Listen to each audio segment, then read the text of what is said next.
Көз көрүү органы сезүү органдарынын эң негизгилеринин бири.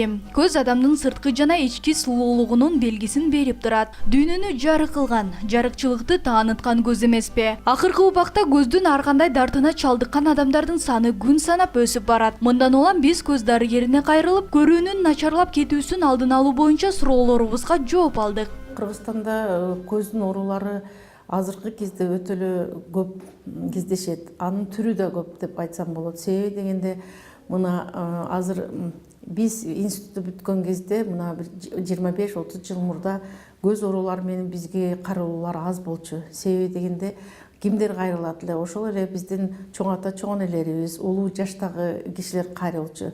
Азыр болсо мына көз менен өтө көп кайрылуулар көп. Себеби дегенде биздин өнүгүү, мына биздин техникалардын өнүгүүсү, азыркы мына биздин компьютерлардын пайда болушу, сотто телефондордун пайда болушу, ошондой эле ар түрдүү цветной телевизорлордун пайда болушу, ошондой эле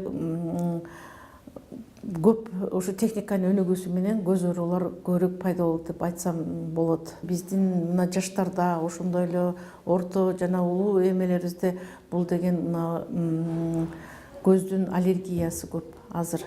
Эмне себептен дегенде биздин могу жашоо турмушубуздагы абанын бузулушу, экологиянын бузулушу болуп атат. Себеби дегенде мына өзүңүздөр байкап турасыздар, көчөгө чыксаңыздар кишиден автомобилдер көп болуп атат, жүргөн. Чыккан газдар бул ошол чел кабактарды мындай раздражать этип, анан көп оорулар пайда болуп атат. Себеби дегенде ал ачуу болуп көзгө катуу таасирин тийгизет. Андан тышкары көздүн айрым оорулары жугуштуу болот. Мисалы, конъюнктивит, көздүн сезгениши, трахома, блефарит жана башка. Алар шейшеп, сүлгү, бет арчы жана башка аркылуу жугат. Көп учурда оору козгогучтар көзгө кир кол менен түшөт. Ошондуктан көздү сактоо жана ар кандай дарттардан коргоо үчүн өздүк гигиена эрежелерин сактоо зарыл. Менин жумушум көп учурда компьютер менен байланыштуу. Көздүн көрүүсүн начарлатпоо үчүн кандай эрежелерди сакташым керек. Жана жумуштан чыккандан кийин алысты мен көбүнчө көзүмдү кичирейтип караймын. Ошол нерсе мага зыяны тиеби?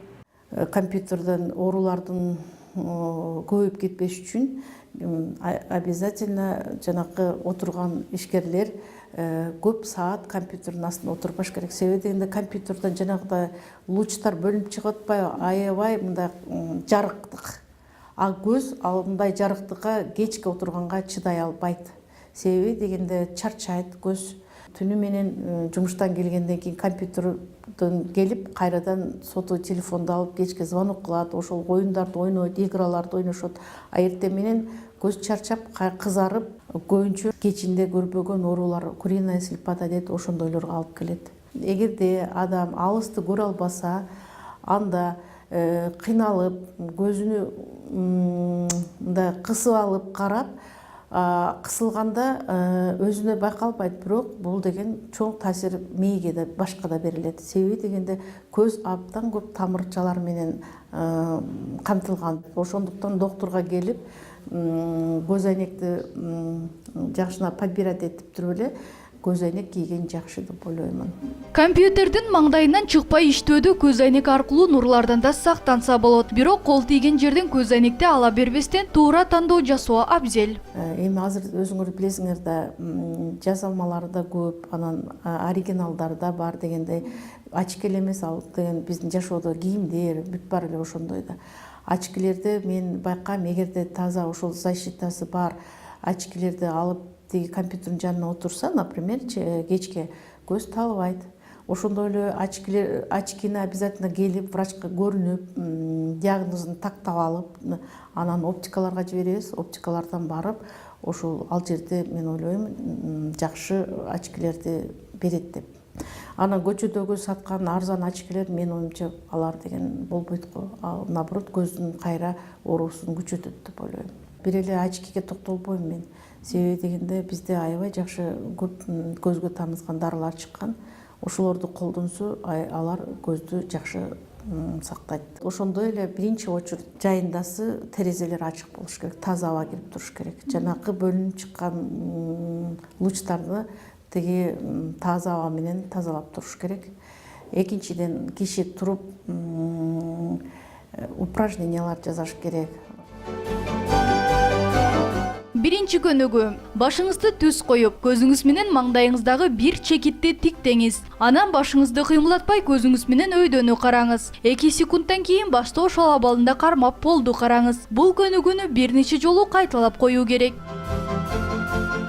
Экинчи көнүгүү. Башты түз жана жылдырбай кармап көзүңүз менен маңдайды карайсыз. Анан бир сызык менен көз карашты жай оң тарапка алып барасыз. 5 секундтан соң башты кыймылдатпастан көз карашты сол жакка алып барасыз. Бир канча ирет кайталап койгон дурус. Үчүнчү көнүгүү. Көз алдыңызга сааттын жүрүшүн элестетиңиз. Башты түз, жылдырбай кармап, көзүңүздү саат жебеси сыяктуу жай ылдамдыкта айлантуу керек. 8 жолу алдыга, 8 жолу артка.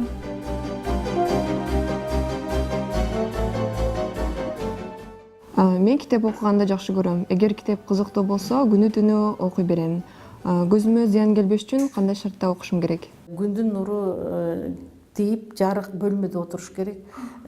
Ошондой эле мына өзүбүздүн семьяда, үй бүлөбүздө дагы балдарга шарт түзүп беришибиз керек. Не только балдарга, өзүбүзгө деле. Стол сөзсүз терезенин жанында болуш керек. Ошондой эле столдун жанында, эгерде кечинде болсо, терезеден жарык кирбеген кезде бизде настольный лампалар болуш керек. Настольный лампалар. Бул жарыкты кылып, мына көз жарыкта жакшы көрөт. Кечке отуруп көргөн дагы зыян. Кечке башын ылдый кылып окуган. Ошондуктан айтат элем, 1 саат отуруп окуп, 10-15 мүнөт дем алыш керек. Бала жат окубасын, эч качан жатып алып жазбасын. Отуруп, терезенин жанында, столдо. Ошондой эле баланын көзү эле эмес, жат окуганда, туура эмес отурганда анын мүчөсү да бузулат. Ал деген жана позвоночниктерге да зыян тиет. Мен телевизорду алыстан көргөндө ыраазы болбойм. Ушул канчалык жакын аралыкта көрүүгө болот? Телевизорду 3 метр жерден көрүш керек негизичи. 3 метр жерден отуруп көрөт.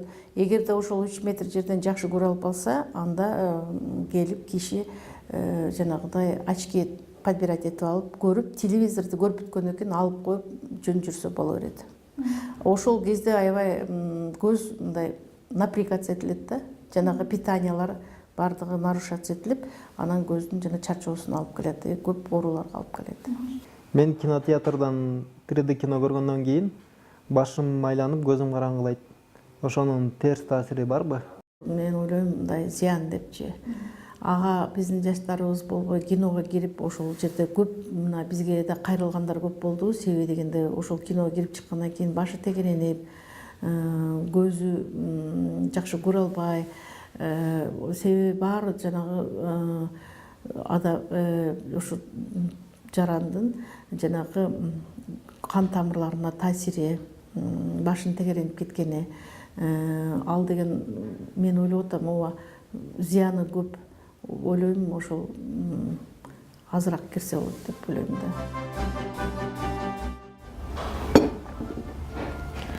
Кандай азык-түлүктөр көздүн көрүүсүн жакшыртат? Көзгө биринчи витамин А керек.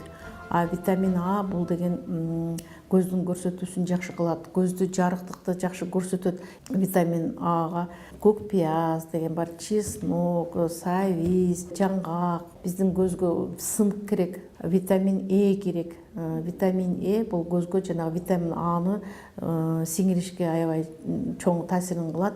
Ошондуктан мен ойлоймун, бизде балык аябай жакшы, балыкты көп жесе, например, тоже витаминдерге өтө бай. Ошондой эле төмөнкү азыктарды жеп көзүңүздүн начарлап кетүүсүн алдын алсаңыз болот. Шпинат, С витаминине бай мөмө жемиштер. Алар киви, апельсин, кара моюл, А витаминине бай абрикос, жумуртка, лосось жана сардина балыгы, брокколи жана кара шоколад.